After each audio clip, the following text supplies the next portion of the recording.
Aga Mulak, nakabanding ang kanyang mga apo dito kay Luigi Mulak. Ibinahagi nga ni Luigi Mulak ang masayang banding ng maglololo.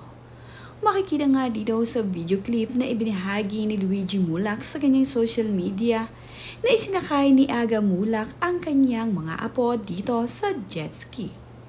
Nag-beach bonding nga ang pamilya ni Tong si Luigi Mulak at ng kanyang daddy Aga.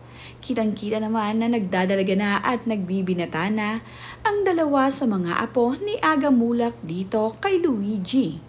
Ang dalawa naman sa kanyang mga apo na batang babae pa ay pawang mga bata pa.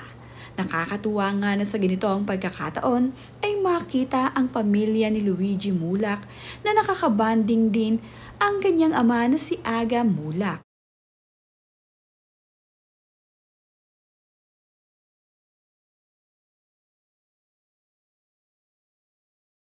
Masaya nga ang naging beach bonding ni Aga Mulak at ng kanyang mga apo.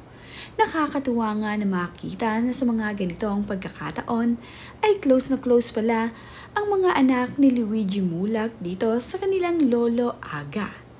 Kasama nga rin niya sa bonding ay ang mag-asawang Luigi Mulak. Hindi man nga madalas magkita-kita itong sina Luigi Mulak at itong si Aga Mulak. Pero ang mahalaga kapag mayroon ngang time ay nag-iimbitahan ang mag-ama upang makabanding ito. Paminsan-minsan nga rin ay kabanding ni na Luigi Mulak ang kanyang mga kapatid na sina Aaron at Atasha. Masaya ang banding na ito ng maglololo dito sa beach. Kitang-kita rin sa videong ibinahagi ni Luigi na tila nga ba natatakot ang kanyang dalawang anak na sumakay dito sa jet ski. At dahil nga ang lolo Aga naman nila ang magdadrive ay nakapante rin ang mga bata.